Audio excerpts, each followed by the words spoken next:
Hello friends, कैसे हो आप लोग। तो फ्रेंड्स आज जो हम टॉपिक कवर करेंगे फ्रेंड्स वो करेंगे मुग़ल साम्राज्य। ठीक है। और जो भी कैंडिडेट एचएससी ग्रुप डी की तैयारी कर रहे हैं, एचएससी मेंस पेपर की तैयारी कर रहे हैं, तो फ्रेंड्स तो आपको पता है बहुत मोस्ट इंपॉर्टेंट क्वेश्चन है फ्रेंड्स। प्रीवियस ईयर सारे पेपर के क्वेश्चन जो है सर फ्रेंड्स वो इसमें कराए जा रहे हैं। पहले मैं आपको जो है एक बार ये दिखाया था, हमने कौन कौन से कंटेंट कंप्लीट कर लिए हैं। तो हमने इससे पहले संगम युग दक्षिण भारत के राज्य कंप्लीट किए, मध्यकाल भारत हमने स्टार्ट कर दिया था, सल्तनत काल हमने यहाँ का कंप्लीट कर लिया। अब जो नेक्स्ट हमारे पास है वो हमारे पास है मुग़ल साम्राज्य। ठीक है, चलिए तो टाइम को ना वेस्ट करते हो, पढ़ना स्टार्ट करते हैं। क्वेश्चन देखिए क्या कहता है। सर थॉमस रो जहांगीर के दरबार में कब आया था? 1615 में आया था फ्रेंड्स। ठीक है।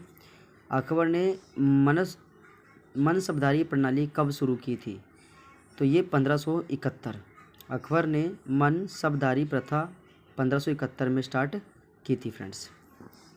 कौन सा राजा हेमू के नाम से प्रसिद्ध था? तो ये रहेगा आपका हेमचंद्र विक्रमादित्य। कौन सा फ्रेंड्स? हेमचंद्र विक्रमादित्य इसका करेक्ट आंसर हो जाएगा। पानीपत की तीसरी लड़ाई संबंध है किससे? तो ये आपका रहेगा सलारगंज गेट पानीपत, इसका कालम्ब फ्रेंड्स। ठीक है, कालम्ब रहेगा फ्रेंड्स। पानीपत की तीसरी लड़ाई संबंध स्थान क्या है? कालम्ब, जो पानीपत में है। नेक्स्ट क्वेश्चन देख लीजिए एक बार थोड़ा इसको फ्रेंड्स थोड़ा एक्स्ट्रा पढ़ लीजिए। देखिए क्या था, पानीपत का तीसरा युद्ध मराठा तथा अहमद शाह अब्दाली के बीच में काला अम्ब स्थान पर हुआ था। काला अम्ब पानीपत से 8 किलोमीटर दूर स्थित है।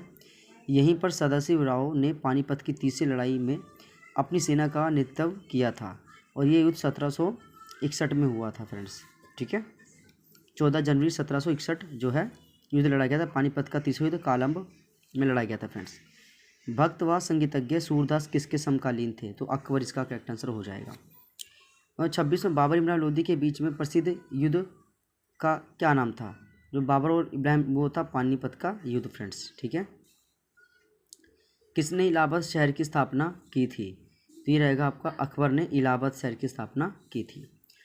ठीक है फ्रेंड्स। 1574 में क्या हुआ था? देखिए कहता है अकबर ने संगम के घाट पर एक वृहत दुर्ग का निर्माण करवाया था 1574 में। इलाहाबाद का प्राचीन नाम प्रयागराज है। हिंदू धर्म ग्रंथों में वर्णित प्रयाग स्थल पवित्र नदी गंगा और यमुना के संगम पर स्थित है। यहीं सरस्वती नदी गुप्त रूप से संगम में मिलती है। इनमें से कौन अशिक्षित था, मतलब अनपढ़ था? तो अकबर इसका करेक्ट आंसर हो जाएगा। शेरशाह सूरी ने 1540 में किस मुगल शासक को भारत से भगाने को विवश किया? तो ये हुमायूं इसका करेक्ट आंसर हो जाएगा। देखिए फ्रेंड्स, शेरशाह सूरी ने 1540 में चौसा के युद्ध के दौरान मुगल सम्राट हुमायूं को हराकर उन्हें भगाने पर विवश कर दिया था। शेरशाह सूरी ने सूरी वंश की स्थापना की थी। अत्याचारी बैरम खां किसका संरक्षण और सलाहकार? तो ये इसका अकबर इसका करेक्ट आंसर हो जाएगा।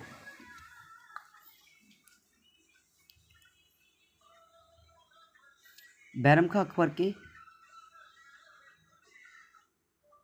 वजीर थे, वह तुर्किस्तान से आए थे। बैरम खां 13 वर्ष अकबर के शिक्षक तथा अभिभावक थे। वह खान ए खाना की उपाधि से सम्मानित थे। बैरम खां की सहायता से मुगल सेना ने पानीपत का दूसरा युद्ध 1556 ईस्वी में हेमू की सेना को पराजित किया था। अकबर डैश का पुत्र था? अकबर हुमायूं का पुत्र था फ्रेंड्स।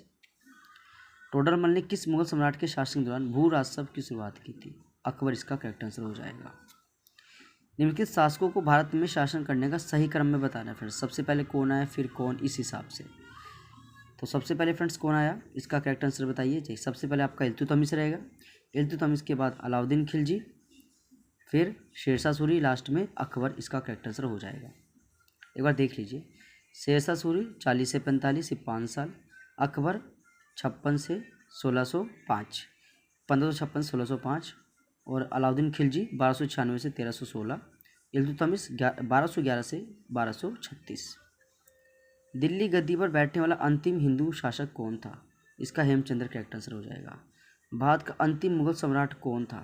तो ये रहेगा आपका बहादुर शाह द्वितीय। भारत का अंतिम मुगल सम्राट कौन था? बहादुर शाह द्वितीय इसका करेक्ट आंसर है। नेक्स्ट पढ़िए, देखिए कौन सा राजा हेमू के नाम से प्रसिद्ध है? तो ये तो फ्रेंड्स आपको पता ही है, हेमचंद्र विक्रमादित्य इसका करेक्ट आंसर हो जाएगा। 26 में बाबर इब्राहिम लोदी के बीच प्रसिद्ध युद्ध कहाँ हुआ था? तो ये पानीपत में हुआ था फ्रेंड्स। ठीक है।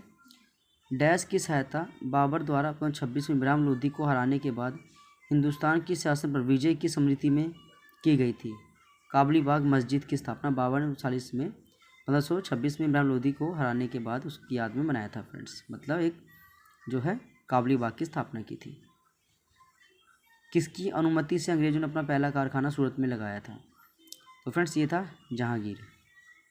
देखिए, जहांगीर की अनुमति से अंग्रेजों ने अपना पहला कारखाना सूरत में 11 जनवरी 1613 को खोला था। 1608 में William Hawkins east India company के जहाज़ लेकर सूरत आया था। देखिए फ्रेंड्स क्या लिखा हुआ है, 1608 में William Hawkins east India company के जहाज़ लेकर सूरत आया था। इस कारखाने में रजाई, गद्दे और कपड़े बनाए जाते थे।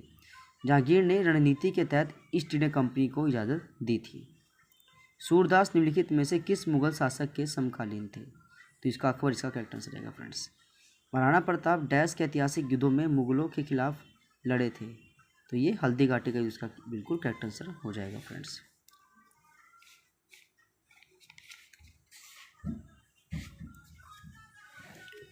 देखिए फ्रेंड्स, महाराणा प्रताप सिसोदिया राजपूत वंश के राजा थे। उन्होंने मुगल के सम्राट अकबर की अधीनता स्वीकार नहीं की थी। मुगलों को कई बार युद्ध में हराया और हल्दी घाटी का 1536 में हुआ था फ्रेंड। 18 जून 1576 में हुआ था। महाराणा प्रताप और मानसिंह प्रथम के बीच में हुआ था। दिल्ली गद्दी पर बैठने वाला अंतिम हिंदू राजा कौन था? तो इसका रहेगा हेमचंद। इसका करेक्ट आंसर हो जाएगा फ्रेंड्स। देखिए, हेमचंद विक्रमोत्तर हिंदू सम्राट थे। उन्होंने आदिल शाह सूर्यवंशी के प्रधानमंत्री के रूप में भी कार्य किया। 5 नवंबर 1556 को अकबर और हुमायूं के बीच में पानीपत का दूसरा युद्ध हुआ था। हेमू हार गया था इसमें। उन्होंने 22 तूफानी विजयों के बाद अपने आप को विक्रमादित्य की उपाधि दी थी। सिही गांव को किस संत के नाम जाना जाता है? तो संत सूरदास बिल्कुल करेक्ट इसका आंसर हो जाएगा फ्रेंड्स।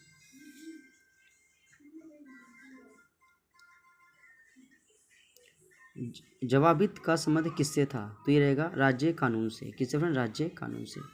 इब्राहिम लोदी व बाबर के बीच निम्न में से कौन सा युद्ध हुआ था?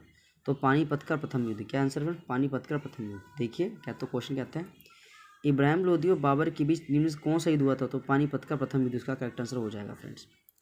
जब्ती प्रणाली किसने शुरू की थी?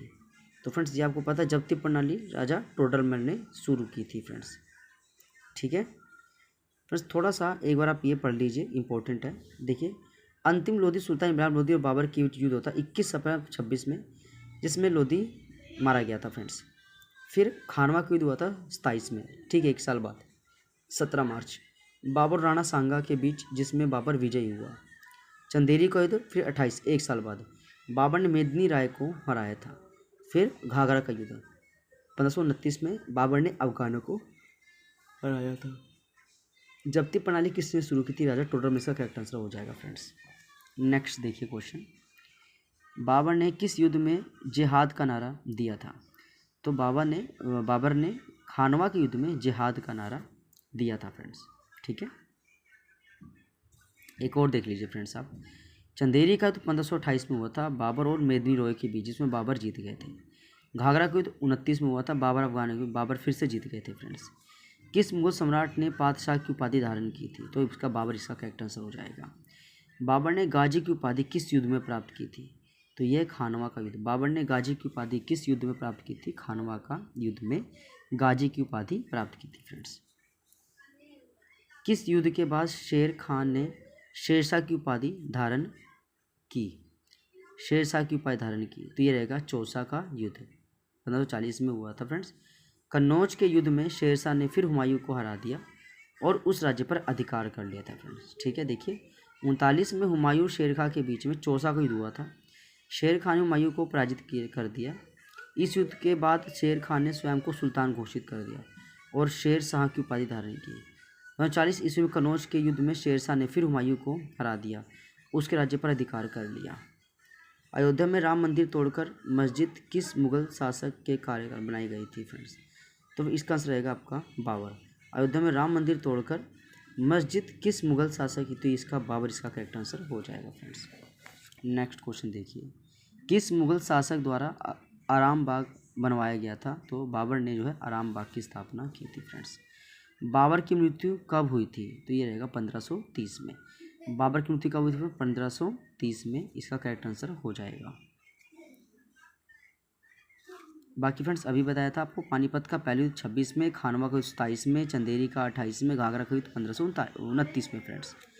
बाबर के बाद निम्न में से मुगल शासक कौन बना?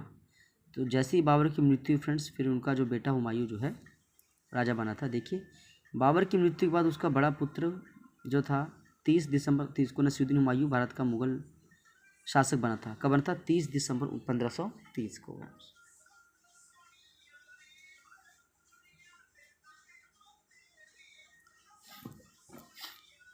मुगल शासक बनने से पहले वह हिसार, फिरोजाबाद और उसके पद संभल का जागीरदार भी था।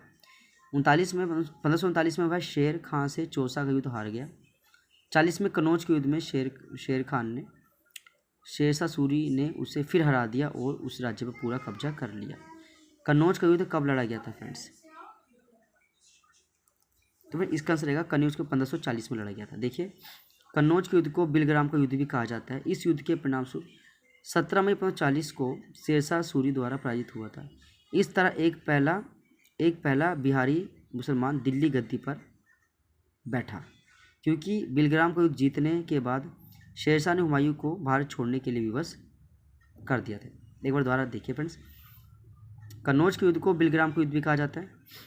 इस युद्ध के हुमायूं 17 मई 1540 को शेरशाह सूरी द्वारा हार गया। इस तरह पहला बिहारी मुसलमान दिल्ली गद्दी पर बैठा, क्योंकि बिलग्राम का युद्ध जीतने के बाद शेरशाह ने हुमायूं को भारत छोड़ने के लिए विवश कर दिया। भारत में मनसबदारी प्रथा किसने शुरू की थी? तो ये रहेगा अकबर ने की थी फ्रेंड्स। चलिए नेक्स्ट क्वेश्चन पढ़ते हैं। पानीपत के युद्ध में बाबर की जीत का मुख्य कारण क्या था फ्रेंड्स? तो फ्रेंड्स ये रहेगा तुलुगमा प्रथा। क्या था फ्रेंड्स? तुलुगमा प्रथा। देखिए, कहता है पानीपत के प्रथम युद्ध में बाबर ने दिल्ली के सुल्तान इब्राहिम लोदी को हराया। 12 अप्रैल 1526 को दोनों सेनाएं पानीपत के मैदान में आमने सामने हुई। दोनों के मध्य युद्ध का आरंभ 21 अप्रैल को हुआ। इस युद्ध में बाबर ने पहली बार तुलुगमा युद्ध नीति एवं तोपखाने का प्रयोग किया था फ्रेंड्स। ईरान के शाह और मुगल शासकों के बीच झगड़े की जड़ क्या थी?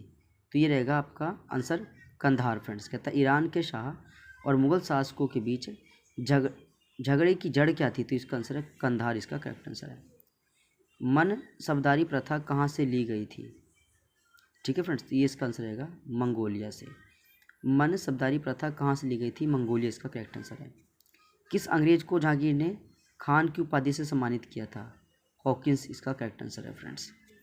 किस अंग्रेज को जहांगीर ने खान की उपाधि? तो हॉकिंस, इसका करेक्ट आंसर है। रंगीला बादशाह किसे कहा जाता है? मोहम्मद शाह को कहा जाता है फ्रेंड्स। मयूर सिंहासन पर बैठने वाला अंतिम मुगल सम्राट कौन था? तो फ्रेंड्स ये रहेगा आपका आंसर मोहम्मद शाह। मयूर सिंहासन पर बैठने वाला अंतिम मुगल सम्राट कौन था? मोहम्मद शाह, इसका करेक्ट आंसर हो जाएगा। नेक्स्ट क्वेश्चन पढ़ते हैं फ्रेंड्स थोड़ा सा।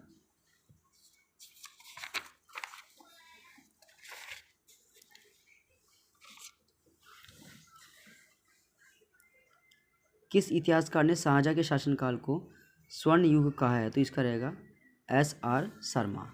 डॉक्टर SR शर्मा ने शाहजहां के शासनकाल को स्वर्ण युग कहा है फ्रेंड्स। निम्नलिखित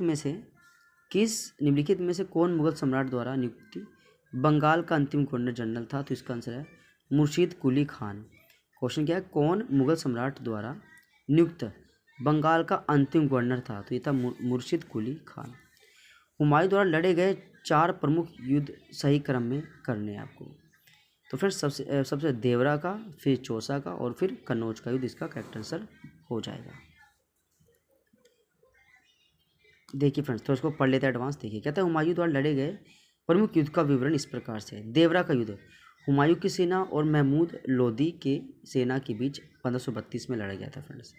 तो देवरा का युद्ध 1532 में हुआ था और किस हुमायूं की सेना और महमूद लोदी। ठीक है फ्रेंड्स, ठीक है। चौसा का 39 में हुआ था, शेर खां हुमायूं के बीच में हुआ था फ्रेंड्स। और कन्नौज या बिलग्राम का 40 में हुआ था। इसमें हुमायूं को हार का सामना करना पड़ा था फ्रेंड्स। निम्नलिखित में से कौन सा राज्य शाहजहाँ के शासनकाल में मुगल साम्राज्य में मिला लिया गया था? तो फिर इसका रहेगा आपका अहमदनगर। क्वेश्चन क्या फ्रेंड्स, निम्नलिखित में से कौन सा राज्य शाहजहाँ के शासनकाल में मुगल साम्राज्य में मिला लिया गया था? तो अहमदनगर इसका करेक्ट आंसर हो जाएगा फ्रेंड्स। औरंगजेब ने, ये कुछ फ्रेंड्स विचार है, मतलब कुछ कथन है जिसको आपको बताना है कौन सा सही है। औरंगजेब ने सजदे पर प्रतिबंध लगाया। औरंगजेब ने सिक्के पर कलमा के उत्कीर्ण को प्रोत्साहित किया। तो फ्रेंड्स आपको बताना सिर्फ केवल एक इसका करेक्ट आंसर है कि औरंगजेब ने सजदा जो प्रथा थी फ्रेंड्स, जो था सिर झुका के राजा को सलाम करना, तो औरंगजेब ने जो है उस प्रथा को समाप्त कर दिया था फ्रेंड्स।